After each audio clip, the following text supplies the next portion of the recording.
Welcome to Tucker Carlson Today. Eric Metaxas is probably one of the deepest and best-selling Christian authors, maybe just authors, in the United States. He's a nationally syndicated radio host. He's written, I don't know how many books, probably over 20. He's got a new one out called Is Atheism Dead? He's the author of two books that I have read personally and loved, biographies of Martin Luther, the founder of Protestantism, and an amazing biography, the best biography of Dietrich Bonhoeffer, who was murdered in Flossenburg prison in 1945. Eric Metaxas is a really smart, deep guy and a serious Christian. He joins us now. If I have fooled you, I've got it made. So if I've just also, do you also think I'm authentic? Because I want to fool you into thinking I'm authentic, a truth teller. I don't know. We'll find out. Yeah. So I have a million questions to ask you. I want to ask you about your life. I, of course, want to ask you about your book, Is Atheism Dead? Rooting for that, of course. But first, it's because it's just on me. I have to ask you about the moment that we're living in. I stayed up very late last night reading an account of the Russian Revolution from the perspective of the White Army, which I had actually never read, despite reading a lot about it. And I was really struck by what was in the air in 1917 in Moscow and St. Petersburg, this atheist movement unleashing these forces of violence and chaos for its own sake.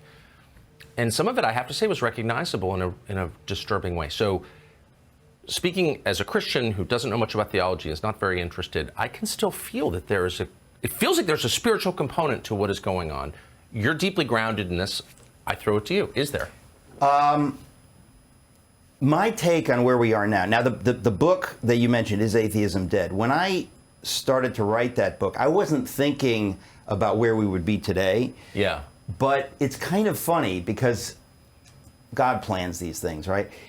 I am just astonished at how bad things are, right? We don't have time to get into it. Right. But anybody who I do a very depressing show on this every night. I know you do. And by the way, I can't watch your show too much just because I agree with you so violently that it's like I can't take it. It's like I just know agree what you with mean. you. But I guess the point is that when things are this crazy, you know and I know that anybody with a modicum of sanity and common sense also sees that things are crazy. Yeah. And they are all asking the same question, and you're asking it implicitly, and I talk about it. What is happening? What is happening? And the reason you say what is happening is because you're saying, I've seen crazy stuff, but I've never seen anything on this level. It doesn't seem... I can't account for it. That's it. This isn't mere incompetence, right? I can't account for it. In other words, if we had a president or a fake president who is just a total idiot, he wouldn't be able to push forward this level of chaos and insanity. So it can't just be incompetence. What is it? Is there a handful of billionaire, Kabbalists who are leading? What is happening? But most people know clearly this is unprecedented. Anybody who's been alive in America, 1968 and the madness of that doesn't quite compare to this. So people are saying, what is going on? And at the bottom of it, and this is what I was saying when I wrote the book, I wasn't thinking about this, but at the bottom of it, ultimately, the book starts with a quote from Solzhenitsyn's famous quote. He said, when the horrors were unleashed by the Bolsheviks, old Russian people said that all these things that are happening now, how did they happen? They've happened because man has forgotten God. In other words, if you have to go someplace to like the root answer, is that something has happened. And there was, I should say, spiritual corruption at the heart of the Russian royal family with Rasputin and Nicholas and Alexandra. I didn't think we'd be talking about Rasputin, man. But we don't need to get into it. But funny. Like there was from the very beginning a spiritual component to what happened in Russia. Well, but just to keep it simple, right? The devil can use the church. He can use atheists. The point is that he doesn't care. He'll take what's available. And right now in America, in the West, I think there are people looking around saying the level of madness is so unprecedented and it's happening so fast. What's behind this? That's what they're asking. Well, exactly. Right. And so the short answer, I would say, is that there's kind of how do we put this? Whenever, and again, when I wrote the book Is Atheism Dead, I wasn't thinking about atheism, but in the course of writing it and the course of now releasing it and talking about it, you realize that at the end of the day, there are two worldviews. If you're an American, you get this better than anybody. One is that there's a God who loves us, who wants us to be free, who wants us to govern ourselves, to have the most limited government, the most freedom. And you need God and you need virtue. You can't force virtue, so there's the conundrum at the heart of American self-government. But that's the best system for quote-unquote human flourishing. And at the other end of the spectrum, the most government power, whether it's Marxism of any kind, whether it's the CCP today or whether it's the Nazis or whatever, or whether it's North Korea, the only thing that threatens their power and their ability to crush people and treat them as slaves is people who believe in something beyond the state. Exactly. So if you believe in human power. Right. So if you believe in God, you are a horrifying threat to anybody with that kind of Marxist big state view who simply wants power. And in our lifetimes, we've never seen the battle lines drawn this way. There's always been kind of this, people kind of playing patty cake with big statism or whatever. It's never been so dramatic as it is right now. But right now you have an absolutely astonishing, unprecedented division between people who are willing to sell their souls for power, on the one hand, and then the people over here who are saying, this isn't right, this doesn't seem like it's going in the right direction, what is causing it? And so I didn't expect atheism really to be something I was talking about with regard to politics at all. But it's so funny to me because we've never seen a Democratic Party we know that has tacked so hard left that it's flirting with Marxism and socialism. We've never seen that. But we've also never seen the connection between when you push God out, you get atheist Marxism. Like you're going to have some kind of slavery in this modern day, or you're going to have some kind of freedom. And we have seen kind of history give us a moment where the lines are just we've simply never seen anything as draconian, as crazy. So I think most people are asking the question that you asked at the beginning, is what is going on? And I think a lot of people can feel that there's a spiritual component. They just don't know quite where to go with that. Well, that's where I am, because there's no other way. And I have to say, we have a guest often on called Jason Whitlock, who kind of says exactly what he thinks all the time. He's like the last American who does that. And he's the one who awakened me to the possibility that maybe this isn't explainable in purely political terms. I'm so used to thinking everything in temporal terms, and they want power, it's about the next election. Yeah. But then you see stuff that's so irrational, that's so destructive for its own sake, self-destructive even, then you're like, there's no explanation for that. Well, right, and that's where you come up with the word evil. Could it be evil? Is there a thing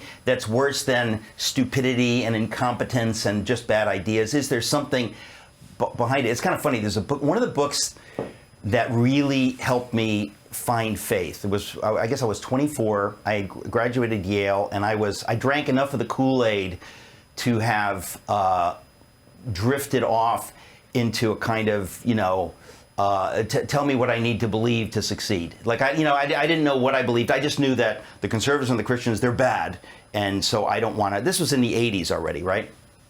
But I remember during that year of twisting in the wind, trying to figure out the meaning of life, I got a copy of M. Scott Peck's book, People of the Lie. Now, he was a Harvard psychiatrist. I remember it really well. I read the book. Very famous for his book, The Road Less Traveled, which was on the New York Times bestseller list for 79 years or something like that. But his book, People of the Lie, he talks about his experience as a fairly secular psychiatrist, seeing things that had no normal explanation. And he eventually, as you know, because you read the book, eventually comes to see that there is no naturalistic, materialistic explanation. This is evil. This is something beyond our ability to medicate or reason past. Like this is evil. And I think there's just something really cool happening right now in the culture, Tucker, that because things have gotten this bad, and your average American says the world's going insane, what's going on? Like there's something healthy about that, because we're finally, to some extent, seeing things as they are and seeing that things weren't always okay. People have just taken the masks off now, and they can all, Biden and company can't pretend to be, Sam Nunn centrists or whatever. They've completely gone over the cliff. And so we're seeing, we're kind of seeing what happens. So there's something healthy going on, because I think a lot of people who maybe they were in the middle, or they were just, they're sort of waking up and seeing that we're in a war. And at the end of the day, yes, it's a spiritual war. Well, I think it certainly feels that way, and I'm the last person you want to take theological analysis from. But it's not theological. This is what I'm trying to say. It's like we always put it in that box. It's a theological. It's religious. Right. It's reality. It's just that we're now forced to go there to make sense of the larger. And it's perceivable. I mean, I do think that the deeper truth of everything lies in your instincts. Like dogs, you can kind of smell it. My dogs know if you don't like dogs. Period. Like they know. They don't need to be told. Right. Because they can smell it. And we're all in possession of those instincts, and you can feel that something very odd is going on. So let's get back. You just said that you were converted to Christianity by an Episcopalian, which has never happened. Is that true? To anybody. Not really, and Scott sort Peck of. was. So tell us your story. Where are you from? How'd you get from there to here? Okay. In my previous book, Fish Out of Water, A Search for the Meaning of Life, I tell the story of my life up until my 25th birthday. My mom and dad came from Europe. My dad came from Greece. My mom came from Germany, Nazi Germany, and then East Germany, Communist Germany. They met in an English class in New York City and got married. And anybody knows that if you're raised by a Greek and a German, that means you will be raised Greek. So I didn't know that. Right. Actually. So I was raised in the Greek Orthodox Church and stuff. And for many immigrants, particularly Greeks, it's like your ethnicity becomes a kind of religion, a kind of a hobby. It's like it's your identity. So I was that's raised. a cohesive group, I would say. Trust me. So in my previous book, Fish Out of Water, I talk about that whole thing. But what's interesting, and we don't have time, but at the end of the day, when your faith community there's a kind of a tribalism going on there. Like, we're here because we're Greeks. This is where the Greeks hang out. It's the Greek church. Very similar to the Bonhoeffer situation, where when the state or the ethnic identity gets kind of mushed together with the faith identity suffers. Yes. So what I mean by that is that growing up in the Greek Orthodox Church, just like people growing up in the Episcopal Church or this church or that church, you never really get the guts of the faith. It's kind of like you go through the motions, be a good kid, don't steal, get good grades, succeed, and keep moving. And so when you go to a place like Yale University, I don't need to tell you this. From where did you Suddenly, I grew up in Danbury, Connecticut, working class, European immigrant son, right? So this is the American dream. I get to go to an Ivy League school. So you go there, and you're not sure what you believe, because nobody in the church growing up told you, oh, by the way, when you leave this little community, people are going to think you're insane for believing Jesus rose from the dead, or all that stuff that we talk about. They kind of didn't prepare and don't prepare people. So you go like a sheep among wolves. I get to Yale University. Political correctness had already completely taken over the campus. This is in the early and mid 80s. What year did you get there? Well, I graduated in '84. So can you imagine that critical race theory, all this garbage was there when I was there, right? Yeah. So if you're in the humanities, I want to be a writer. I want to study the classics and stuff. So I go there, and suddenly you're in this world of woke madness in the 80s, right? So because I didn't know what I believed, because I'd been raised to be a good boy and, be successful. Were your parents not ideological? Well, no. My parents, like anybody, they go to church. If you sit them down and say, what do you really believe? They'd be like, what do you mean? Because you're not, unless you're in some kind of a actively Christian world, like an evangelical world or serious Catholics, you just go with the flow. And you're not aware that we're in a war where the whole culture thinks that, believing somebody rose from the dead, that's insane, and Right. we'll pat you on the head, and if you have some exotic ethnicity, we'll give you a pass. If you're a person of color, we'll give you a pass. We don't want to embarrass you that you believe that stupid stuff. So when you get to a place like Yale, you're like me, I want to be a writer.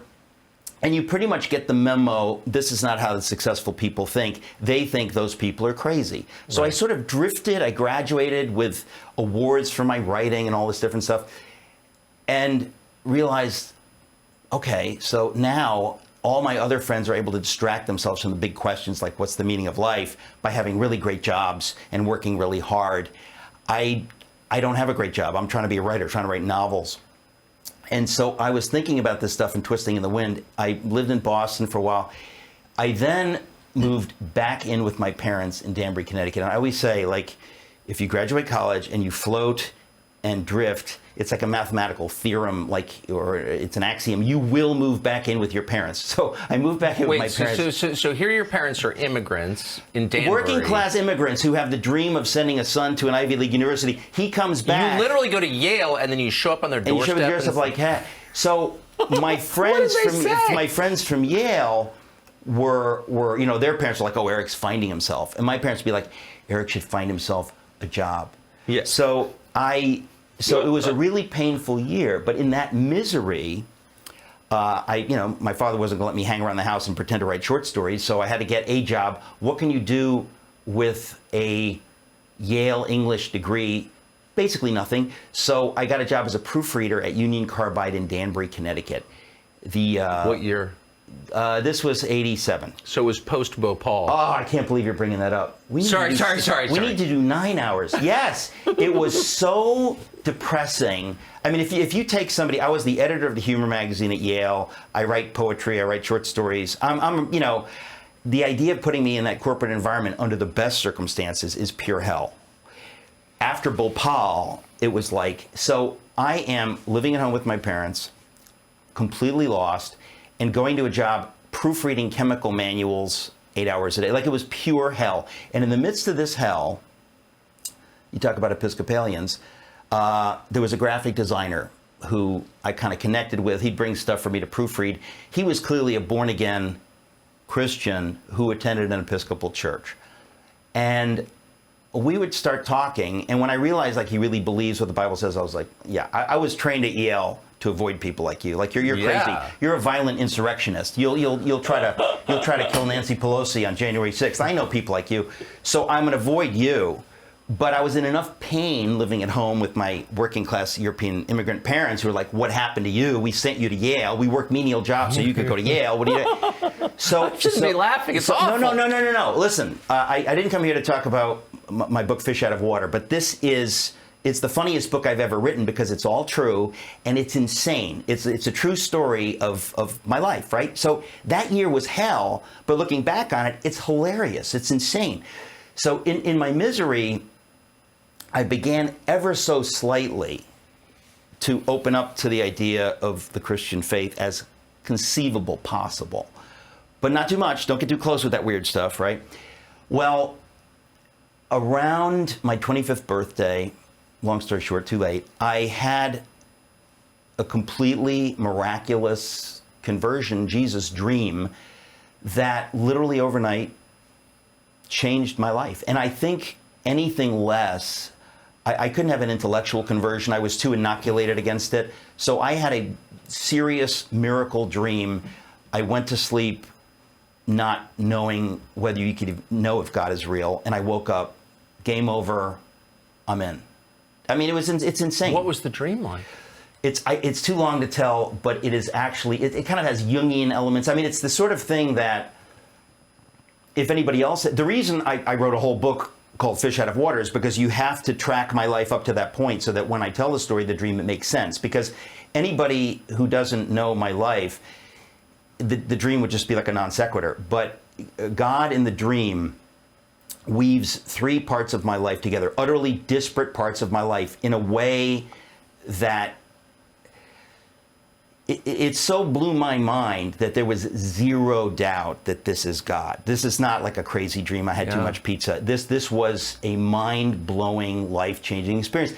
And I feel like I needed that because I was so, as I said, intellectually inoculated against believing this stuff. Yes. So it completely blew my mind, turned my world upside down. But it was so real and so incontestable that I just said, okay, Lord, whatever you have for me. And so since then, I've been allowing God to guide my career, which is way better than the way I'd been guiding it. Maybe I mentioned I was living with my mom and dad. So so God has taken me on a very So where did you go? So this journey. happens to you, you're immediately convicted, convinced. Yeah.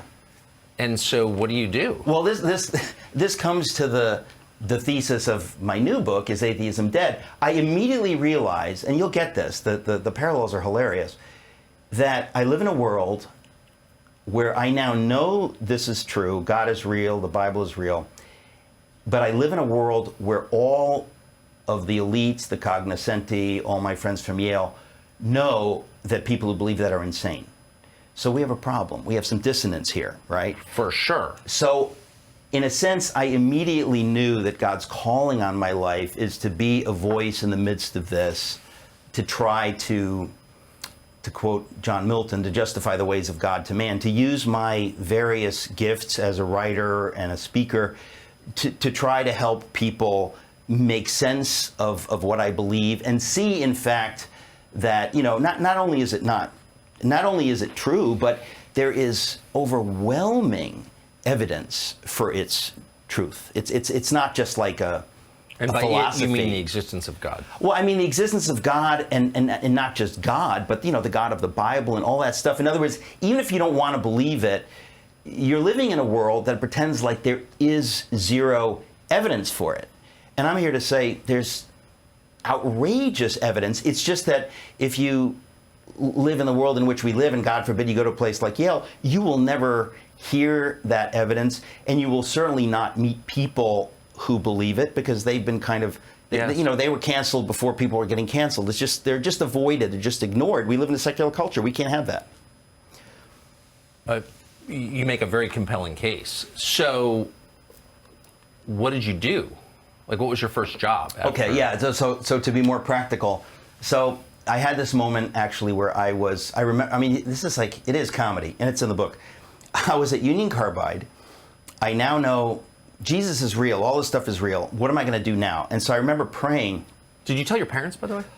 Oh yeah. I mean, you can imagine. You know, they were not like. I mean, you know, when you're young, you say stupid things. And I remember saying to my father that, you know, I've really become a Christian, right? And so he's looking at me like, what were you before? Like, you were an altar boy? Like, we drove to church literally every Sunday, so like, what are you talking about? And your services are long in the Greek Orthodox Church, Yeah, right? too long. And I, you know, I didn't know how to put it into words, because I wanted to say to him, I've been born again. I have a relationship with Jesus. I didn't have that before. Before, I was not a Muslim, I was not an atheist, I was not a Buddhist, I was not a Jew. Oh, okay, I guess I'm a Christian. I was not a Christian. I was a Gentile who didn't really know what I believed, or whether you could even know what you believe. I'd been trained, you know, at one of the finest universities in the land to question authority to the point of not believing there is such a thing as truth and whatever, you know. And so suddenly I have this epiphany, but when you try to explain it to your working class European immigrant parents, they look at you like, what? Like, is this a phase? Are you, you know, are you crazy? Are you rejecting the Greek church now? What are you saying? You're going to become Episcopalian? What do you know, it was complete madness. So, practically speaking, I get it. I remember one day just praying and saying, okay, Lord, like, if you were able to reach me in this horrible environment of as being a proofreader at Union Carbide in Danbury, Connecticut, post-Bhopal, I'm going to just figure out that you've got a plan. So I will not leave. This is really crazy. I said, I will not leave this horrible job unless you move me out. This was like a real faith prayer. I said, maybe you have a reason. I mean, if my friend Ed Tuttle, the graphic designer, was here and reached me, maybe there's somebody here you want me to tell about you. Like, I don't know. I'm not leaving this job until you move me out. Literally, like 3 or 4 months later, I remember thinking, okay, maybe I'm going to be here for a while. The next day, I got laid off totally out of the blue. And the same day that I was laid off, I had an appointment with some folks down in Westport, Connecticut, to talk about some nickel and dime writing stuff, like on the side, a couple $100 or whatever. I show up, they hand me half of my annual salary from Union Carbide in 2 writing projects, which I literally would have done for free. They were like these glorious children's book adaptations. I was like, this is really cool. So, and then a couple of days later, they handed me a 3rd project. So it was like I was laid off, like without even knowing that was possible, and then handed a dream job working for a company called Rabbit Ears Productions, which created videos for kids, really super high quality. They won Grammy Awards for Best Children's Recording and stuff. So I I got put into this place of like literary heaven mixed with Hollywood because we were producing videos and working with, you know, Meryl Streep and Jack Nicholson doing these recordings and everything like that. So it launched me into that world. So I've by now written 30 children's books. Nobody even 30? knows. 30 children's books. And I have, I work for VeggieTales. Some people know that. Some people are like, oh, now we'll listen to him. You work for VeggieTales? So yeah, so I work for VeggieTales.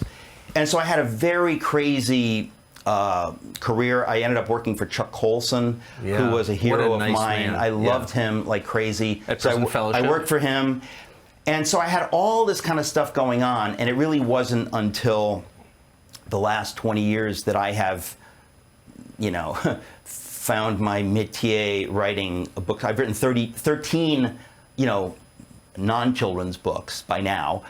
And I have a radio show and a TV show and all this different stuff. But all these years, I mean, as crazy as it all sounds, I have known that at the center of it is God's calling on my life to be a voice for faith and common sense. And, you know, once I came to faith, I became a political conservative because I thought, you know, all my friends at Yale, maybe they were wrong about that too. So, so practically speaking, I had a very difficult career in a sense, trying to make a living, right? But I did all these different things, and it was only when the Bonhoeffer book came out, like 12 years ago, that things kind of exploded for me. What a wonderful book that is. But well, thank you. But the funny thing is, Tucker, is like, who would have dreamt? I shouldn't say that. I would have dreamt when I was writing it, because when I was writing it, I could sort of smell that what I was writing about, I could feel like this is on the horizon in America. Like, it's not the kind of thing you want to think when you're writing a book like this. And I should have said this. Dietrich Bonhoeffer is a childhood hero of mine, and I think probably of some of our viewers, but maybe not all. So can you just give us the two-sentence explanation? He was a German pastor who got involved in the plot to kill Hitler. I mean, the story is so amazing. We're actually making a, you know, $25 million feature film. It's like one of these stories from history that it is so amazing that you cannot help but be moved and changed by it. And when I was writing the book, I didn't quite know this. I thought, he's a hero, I'm going to write the story, but little did I know that it would resonate so powerfully with so many people. Because I think, you know, to get back to what we were saying before, as you go through life, you're thinking, what's the meaning of life? What's going on? And you look at a story like this, you think of a man of integrity who's a serious Christian who, while the Nazis are taking over, he's one of the lone voices in the church saying to the church, we have to oppose this now. And everybody in the church saying, take it easy, young man, don't be a hothead. Well, you know, he'll just be a one-term Führer. We got this, no problem. Well, Bonhoeffer knew that at the heart of National Socialist doctrine were these atheistic, Marxist, ironically, not Bolshevik, but these atheistic ideas that had zero respect for humanity, for God. It was all about power. And he was enough of a serious Christian that he could intuit this before anybody else. So he was kind of like a prophet. And he was saying, you don't understand. What Hitler and these folks believe, if you do not believe that we're created in the image of God, if you do not believe that every human being is sacred, if you don't believe any of this stuff, what's to stop you from murdering millions of your political enemies? Nothing. So Bonhoeffer was trying to wake up the church to what is happening.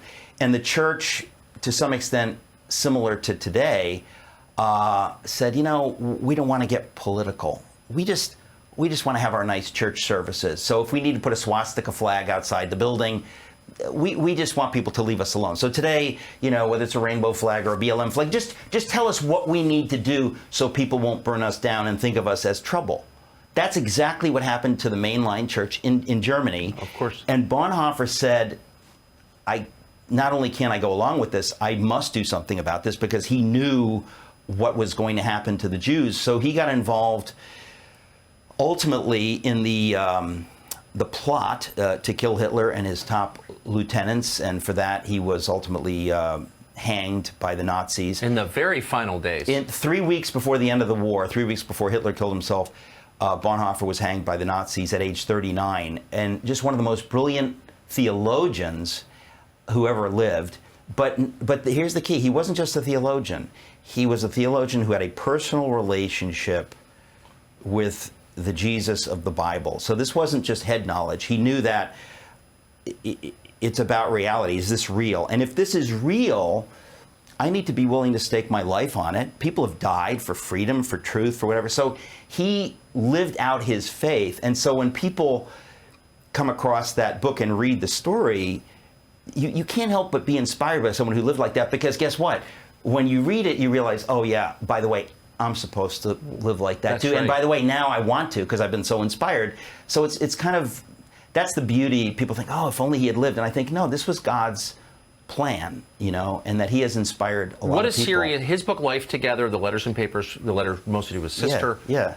I mean, this is a very serious, joyful, humane, but very serious person who grasped the seriousness of the moment in which he was living. I mean, that's Well, but to me, what makes it really powerful is that his is one of the greatest geniuses. I mean, he was a super genius, but he also had the faith of a child, and that's usually you get one or the other. He had the faith of a child, and he understood that I need to live this out. This is not about me being a brilliant theologian. If I can't translate these highfalutin ideas down to the level that the person in the pew can understand, then what am I doing? I'm trying to impress my colleagues. So he's such an amazing figure because he lived it out. And I think part of what I've done, I've written 3 major biographies, and then I've written shorter biographies, a book called What was 7 the Men third? and 7 Women. Well, I wrote a book on William Wilberforce. Oh, I knew that. I haven't read Amazing it. Grace, the man who Yeah. led the battle for the abolition of the slave course. trade. And so these are people that, because of their faith, they were willing to risk everything, because they said, God's got my back. If this is true, I don't need to worry about what's going to happen to my career. Right. William Wilberforce would have been Prime Minister of England if he had not said, I think that this is immoral, that we are making, our economy is resting on a slave trade. And as a Christian, he was one of those, he wasn't just a Church of England, churchgoer. He had this conversion experience. And so he said, I need to live my career. I need to use my career and use my gifts and use my position to do what God wants me to do. So he led the abolition of the slave trade. That's his signal achievement. But he did a host of other things, really, again, one of those lives. So I wrote that book first, and that's when people said, who are you going to write about next? And I thought, well, if I have to write another biography, I'll write one about Dietrich Bonhoeffer, but I'll never write another one after that. And then I was persuaded to write the Luther book. But I'm done. No more biographies. No more major Well, it's biographies. a heavy lift. I mean, that's. It is. I mean, your Luther biography is a serious book. I mean, it's a book of scholarship, and it's. I was reading and I was thinking, this is not a weekend project. No, but it was the 500th anniversary of the Reformation, Right. and I thought, you know what it is? Once I got into the Luther story, I understood how important he was. I hadn't really grasped what a seminal figure he was, that what he saw and was willing to stand for ultimately changed everything. He didn't know that. I mean, it's just kind of like your life or my life or anybody's life. You don't know. If you do what is right and true, you don't know where it's going to lead. You just Right. know that today I need to stand for truth. And, Talk about giving the finger to the man.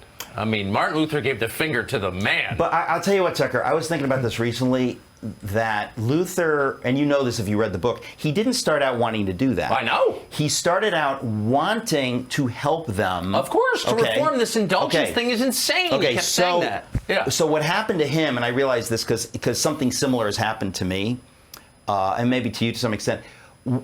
You try to play nice and you try to help people in a civil way see things, but if the response is they punch you in the face, you go away and you think, okay, maybe I need to speak a little bit more loudly or speak a little bit more boldly because they didn't get the message.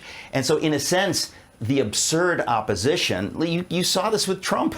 It's like when people respond so outrageously, you're forced to respond ever so slightly more outrageously. There's a beautiful article by a brilliant scholar named Peter Wood in American Greatness, where he talks about this very thing. He wrote a book on civility Yes. in 2007. called "A Bee in the Mouth," and you know how we need to whatever.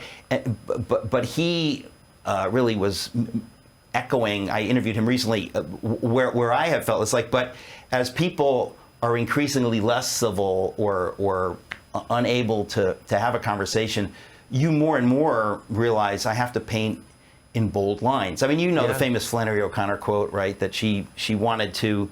Why did she write these crazy short stories? She kind of felt like she needed to create really bold characters and bold stories to wake up people who just, you know, she didn't want them just to read a nice story in the waiting room at the dentist office. She wanted to kind of like speak to them about God. And so it's and a funny... it worked. And it worked. I think of Flannery O'Connor at least once a week. She would have been a good woman if someone had held a gun to her head every day of her life.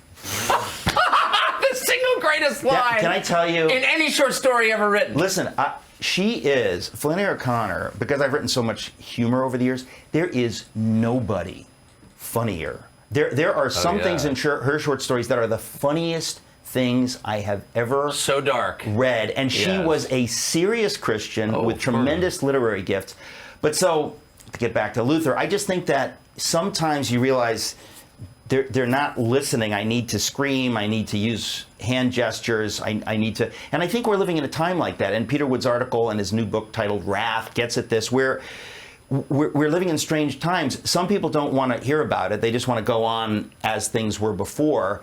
But the problem is you can't. No. You're not being allowed to. So I really think that many people are waking up to that. It's a good thing, in a sense, that's happening. When madness is unleashed, enough people look around and go, this is crazy. They're telling me that if I don't believe a rooster can lay an egg, I'm a bigot. When did that happen? I mean, I remember, where was I? I was here in Florida listening to Rick DeSantis give a speech, and he said something about, in Florida, you know, I'm going to make sure that high school girls only compete in athletic competitions against high school girls. And everybody, including me and my wife, are cheering. And I thought, what the heck are we cheering? This is like, he just said 1 + 1 = 2. But that's how crazy things are. The bar has moved, I would say, for reasonable behavior. So is atheism dead? I think everything that you have talked about sort of leads up to that question organically. You happen to have written a book with that title. So let me just ask the question posed by the title. Is it dead? Yes. Actually, the reason I gave the book that title, I didn't want to write about atheism, but in 1966, there was the famous Time magazine cover article, Is God Dead? And that's when the ideas of the intelligentsia, of the academy, you know, Darwin, 1859, Freud, Margaret Mead, all these ideas, you know, exist up here. And then at some point, and I say roughly 1966, they trickle down, and Time magazine puts this grotesque idea, is God dead, in the middle of America's living rooms. Right. Okay? Is God dead? At the center of middle-brow culture. Okay? Right. And so, in a sense, the evidence against God from science and everything reaches a high watermark in roughly 1966. So this question is asked. And my thesis in writing the book is that the question was settled by the cognoscenti in 1966. Pretty much, God is dead. We live in a secular world, and we need to get on with it. And they never really continued to look at the evidence, or they kind of had settled that. So we've been living in a secular culture, you know, again, roughly since then, which means that which means that we don't really take seriously the idea of God, that has been on the wane. And everything that follows, if you push God out of the equation, getting back to the Solzhenitsyn quote, bad stuff follows. What follows? If people don't believe in God and in virtue and in self-government and answering to a higher authority, I don't steal because God doesn't want me to steal, things begin to break down, and the state inevitably has to take more and more power. We become less and less free. These are the inevitable fruits. It's not even like anybody planned this. But the point is, as you go down through the decades, it gets worse and worse and worse until we find ourselves here. So the reason I wrote the book, it really had to do with, I didn't want to write about atheism or write about these ideas, but I met two people from completely different disciplines and you know, some people would say, oh, well, it was serendipitous. I clearly believe, in retrospect, it was God's hand. But I happened to meet two people who gave me, in effect, evidence for God that was so astonishing from two totally different disciplines that I thought, like, I've been into this whole thing of looking at science and biblical archaeology for decades. But these two pieces are so dramatic, I think I need to write a book, because no one knows either of these two figures or has heard about this stuff. And I thought, and I'll mix in all this other stuff that I've read about over the years. And so I thought, the evidence from science has become insane. Like, it's so overwhelming that there's a creator, the evidence from science, that I said the real question you'd have to ask at this point is atheism dead? Because a rational person can be an agnostic, can say, I hate the Bible. You could say whatever you want, but I don't think, given what we now know from science in the last, let's say, 50 years, since we stopped asking the question, the evidence has piled up. I don't think we can believe that there is no God and that everything, life, this glorious planet, the universe, that these things emerged randomly. In other words, I think we know too much from science now that we didn't know in the 50s and 60s, that there is no other conclusion but that there was an infinite, intelligent creator behind this. So when I came upon this information, I said, the craziest part of this information is that nobody knows this. Nobody's talking about this. We live in a world that, swallowed the Kool-Aid in 1966. God and all that stuff is pretty much passé, so we're not going to look at that evidence. And so I said, how ironic it is that the evidence for God from the world of science has been coming in more and more dramatically in the last 5 decades, and nobody's talking about it. So I said, I need to write about that. Then I need to write about biblical archaeology, because similarly, the more we dig in the Middle East, the more we find insane evidence for the historicity of the Bible. This is not just a book of folktales from, an ancient time. Like, the evidence has piled up and up and up. So I said, I need to write a book, in a sense, putting this information out there. And I will just say, I'm a popularizer, I'm not an academic, but the evidence is so overwhelming that the real headline is, why doesn't everybody know this? Like, because if it's as overwhelming as I say, you think, well, everybody would know that. And I would say, well, yes, we live in such a secular world that the people who run the newspapers and all this stuff, they don't speak that language, so they either simply ignore it, or maybe they're ideologically opposed to it and they ignore it intentionally. But we've lived in a world where all of this information and evidence has basically been ignored. And so we all have been gaslit into thinking that it's rational to think there is no God. But it's very similar to where we are now in the culture, right? Like, if you're watching the wrong TV station, you live in an alternative reality. And so those of us who, discover things, we just need to shout louder, because there are people that are hungry. I wonder, though, I'm trying to remember whether it was C.S. Lewis or Frederick Buechner, very different, but both theologians of a sort, who said, if God himself appeared, like, in the sky over a football game, and said, I'm here, would that actually change the way that we live? If he said football game, it had to be Buechner. But that's right. But the fact of the matter is that, doesn't that get right back to Jesus is telling the parable? He's saying that if Moses appeared, no, what does he say? I guess the point is, the question has always been the same. Human beings, given who we are, some people, and again, the reason I wrote Is Atheism Dead is not so you can say to your atheist friend, like, here, read this, and it'll be. There are people that I've had conversations with, brilliant people whose names you would know, and I will tell them a story of a miracle so detailed and incontrovertible that logic would dictate that their response would be, wow, it sounds like God is real. Maybe I don't like that idea, but the logic dictates that I look at the evidence. But their responses have, in some cases, been exactly the opposite. And you realize, to get back to your first question, this is a spiritual issue. In other words, you can't argue somebody via logic into the kingdom of heaven. Right. It doesn't mean it doesn't mean that there aren't rational explanations. This is, when we're talking science, we're talking biblical archaeology, we're talking we could talk about atheist nation states. Hey, how's that going for their citizens? Is atheism working for them? How does it work when people believe in God? Does that let's just talk about what works. Yeah.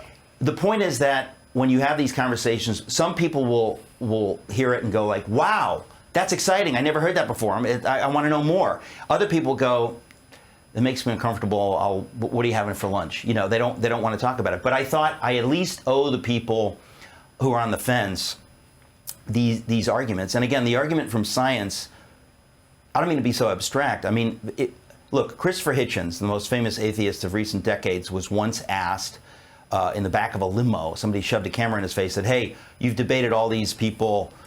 What are the strongest arguments on the God side now that you've heard all the arguments? And in a rare moment of candor, because he could be very nasty and intellectually dishonest, I'm sorry to say, he said, oh, without any question, the fine-tuned argument. And that's the scientific argument that the more we discover from science, right, the idea that, if the Earth were the tiniest bit bigger or the tiniest bit smaller, either way, no life, no atmosphere. And you think, how come I didn't hear that in school? Because that's science, that's not religious, right? That's just science. That kind of a metric or parameter, everywhere we look in science, we find that level of fine-tuning, right? So even Christopher Hitchens was troubled by this, and he admitted it. But when I speak in, huge churches and stuff... That's just and I knew Christopher well and really loved him. Yeah. No, I have friends that loved him. Yeah, but when it came to that stuff, for sure, he was... But that's the least, in my view, I mean, the real question is, how do you explain instinct? And Darwin doesn't even attempt it, nor does science. So you're born knowing certain things. This is true of animals as well. And why is that? Actually, there's a new book on the animal stuff. Yes. It is next level insane. The stuff that is programmed into ants and things and migration and stuff. Exactly. There is zero possibility that these behaviors evolved. Well, but zero. They don't even attempt to look. And I think there are things about Darwinism that are clearly. He was a great observer of nature, and some of it's clearly true. But as a sort of theory of everything, if you can't explain instinct, then you're not even approaching the truth. But you're super bright. Most people don't go there. We could talk about this another time. Sorry. No. But what I'm just trying to say is that gets complicated on some level. Yeah, I know. It's another conversation. But the fine-tuned universe, I'm just saying, if you just want to know, did this just get here, or was there some designer behind this universe? The evidence from science, which is literally why I wrote the book, I said it has piled up to a level where it is open and shut, ladies and gentlemen. This is not even a discussion. I'm being polite, even pretending that it's kind of like saying, was that a hologram of Tucker, or was it real, Eric? Let's discuss this. If I entertain the question, I'm already playing with your head. It's no, I was in the room. He was like, why are we having this stupid conversation? The evidence from science has piled up so ridiculously that if you dare to read just what's in my book, I mean, this is a popular level book, but I'm saying most people never come across this evidence. And I think that's how you know we're living in a crazy world, because this is science. This is not some weird philosophy or something. This is what science says. So the fine-tuned argument, there's stuff that we've been able to discover with science recently. You know what I'm saying? 30 years ago, we didn't know this. That most scientists, when they look at it, they go, well, that's really weird. If this were, I mean, there are four, when they talk about the Big Bang, right, they say that within a millionth of a second after the Big Bang, 13.8 billion years ago, within a millionth of a second, the four constants, the gravitational constant, the electromagnetic constant, the weak nuclear force, the strong nuclear force, these four fundamental forces were set in stone less than a millionth of a second after the Big Bang. And if any one of those four constants were ever so slightly different, I mean, by 0.000001, right? No universe. Forget about life and planet Earth. No universe. There would be no planets, no stars, nothing. This is what science is able to tell us now. And that's just one level. But everywhere you look in science, we now have the ability to see things that we couldn't see 50 years ago. So when Time Magazine writes, "Is God dead?" you can understand why they would think that. But since then, the evidence has piled up amazingly more and more and more and more. And then obviously the question is, why don't we know it? Because we've moved on. And I'll bet you didn't know this. Unless you read my book, I'll bet you didn't know this.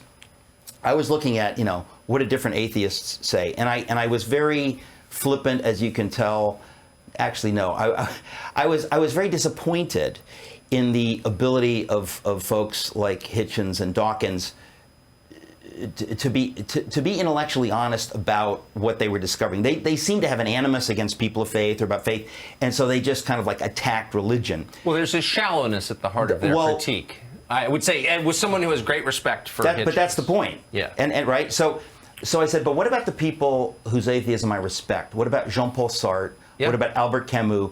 Those two men were convinced that we're in a world without God, we're alone in the universe, but they weren't happy about it. They saw that if this is true, it is infinitely bleak. Right. And so they tried to figure out, how do we create an ethical system? How do we live as human beings? No, that's right. Okay, so only the French are that deep. We're not capable. okay, We're not capable of public conversations like that. I'll bet you don't know the punchline of this, because I myself, when I wrote the book, didn't know this, and I still can't believe it. Camus in 1960 and Sartre in 1980, both of them right before their deaths, Yes. came to believe in God.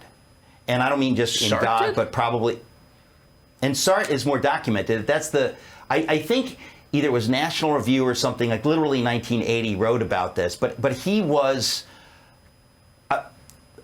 in any event, Wow. both of these atheist, intellectual, philosophical giants who had the guts to not be shallow and to look into That's the right. bleakness of the That's abyss right. of a world without God, both of them, independent of each other, came to faith, and it seems Christian faith. That does not surprise me about Camus, who was, I think, the better man at all. But I'm shocked, and I thought I would have known that. But here, my point is, no one knows this. So when I discovered it, I thought, this can't be true. I have to go back and I realized the world is so crazy that when the two atheist giants of the 20th century come to Christian faith, no one knows about it. No one ever talks about it. I mean, nobody ever mentions it as a footnote when they're teaching undergraduates, we're going to read No Exit this week. Oh, and by Right. the way, there's no by the way. Almost no one knows this. So when I came upon it, I thought, what does that say about the atheistic worldview? That the two people who took it most seriously and looked at it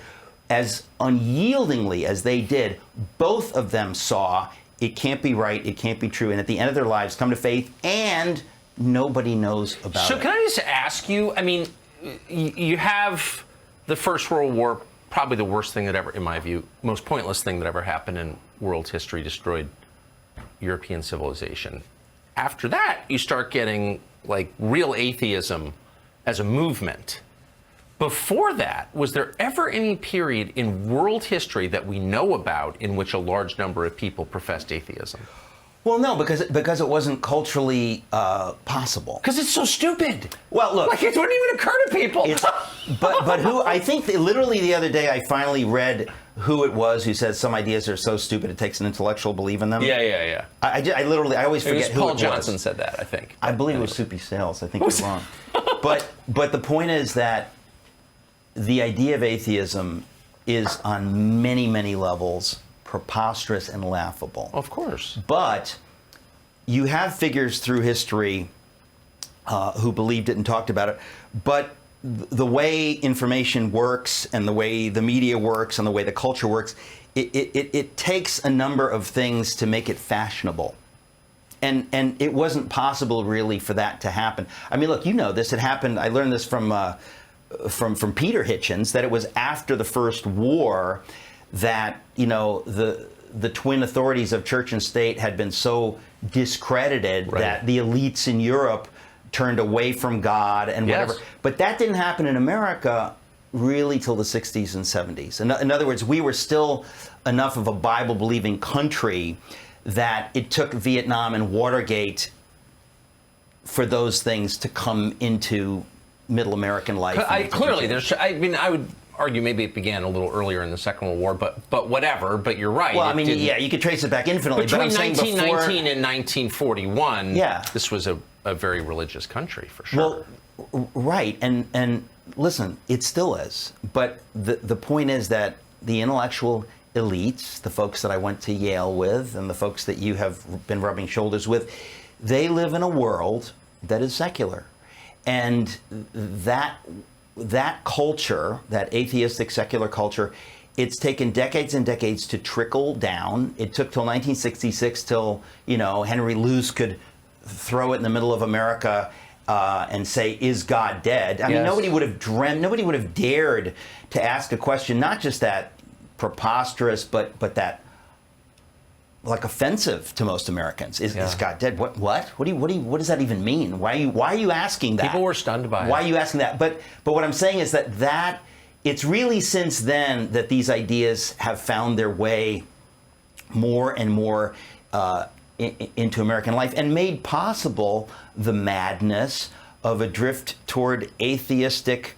Marxism in America, where we don't have the cultural confidence to say this is a great country, and even though we've made mistakes, people have died so that we could be free, and we've been a force for good, and if we get something wrong, we want to get it right, and we want to be a beacon of liberty. How many decades does it take before the people in D.C. and elsewhere don't have the cultural confidence to say, yeah, America is a great nation? I mean, my parents, when they were on the boat in the mid-50s, passing the Statue of Liberty, leaving their war-torn countries, both of them, as many people did, got up at 4:45 a.m. to come to the top of the ship to see the Statue of Liberty and to get choked up because they had not been educated to mock the idea of American liberty, to mock the idea of the founders that risked their lives for this thing called freedom. They knew the hell of a world where there was no freedom, and they had, I was saying earlier, it's like the faith of a child. They didn't know enough to know that, the elites would sneer at your patriotism. Right. They didn't sneer, and they didn't raise me to sneer at it, because when you hear their stories of suffering in World War II, they both went through hell and hunger. To come to the golden land of America, where your kids might be able to go to an Ivy League school and you may be able to buy a house and stuff. And I think many Americans are still there. They understand that whatever is going on, this is the greatest nation in the history of the world. And if we don't understand that we are in a war where the forces of communism, animated, I would argue, by spiritual forces, they want to destroy the last best hope of Earth. They know there's no America waiting in the wings. There are demons waiting in the wings.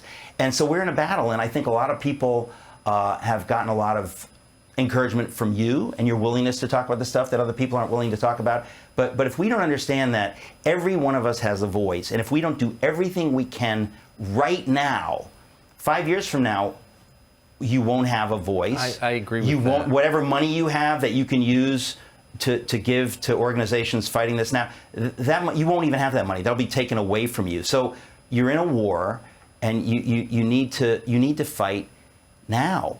And I think that there are enough Americans who get that and who understand that this is a spiritual battle.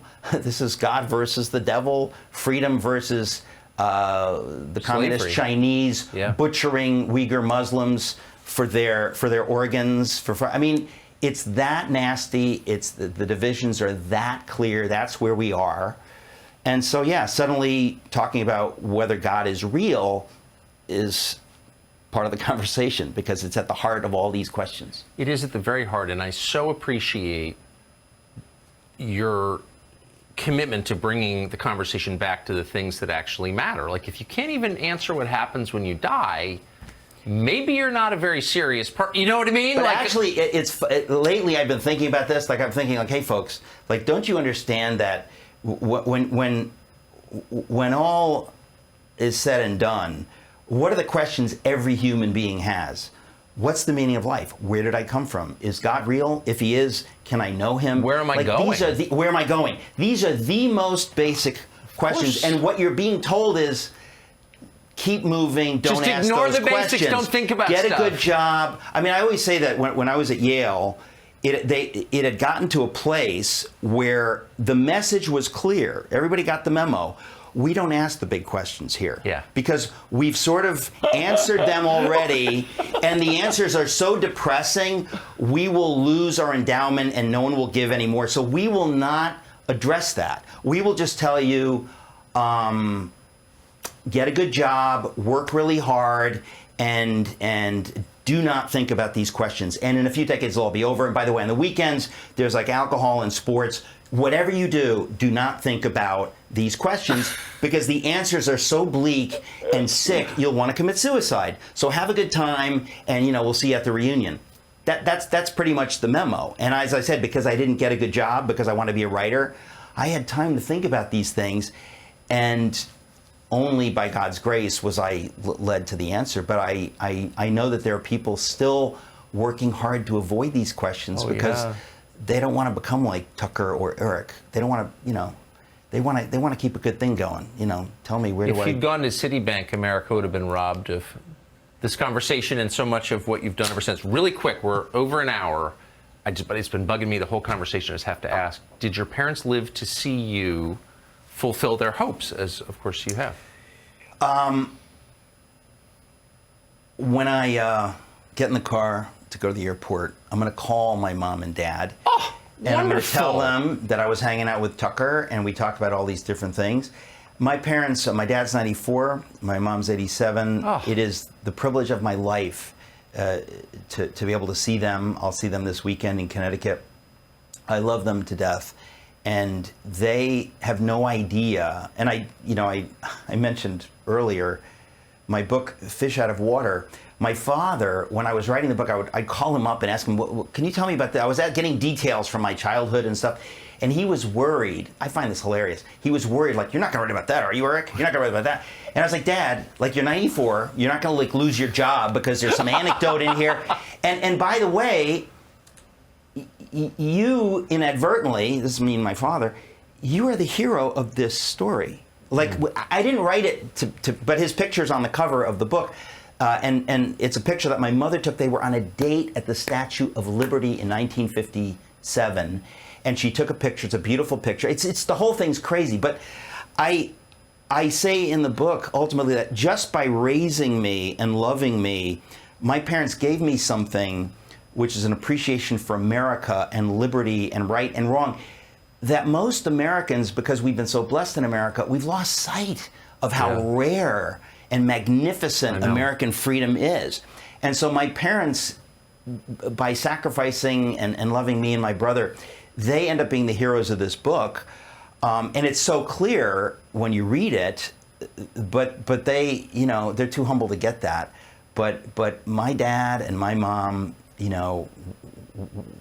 leaving war-torn Europe, they were just in a unique position to raise my brother and me to understand, like, this is not normal. This is a gift. This country and the opportunities in this country are an outrageous gift. You don't deserve it. Take advantage of it. And then use it, by the way, to bless those who don't have it. And we in America, when America is thriving, we have the ability to help those in the world, to give hope to the Uyghur Muslims. I agree. You remember when Reagan said, Mr. Gorbachev, tear down this wall, I always say the demons trembled, because that was a prophetic statement made by President of the United States that gave hope to those in the Soviet gulag, that there is someone out there who believes in freedom, who is willing to risk something, that there's a nation so great that they're willing to risk their blood and treasure for folks like us, in Soviet prisons.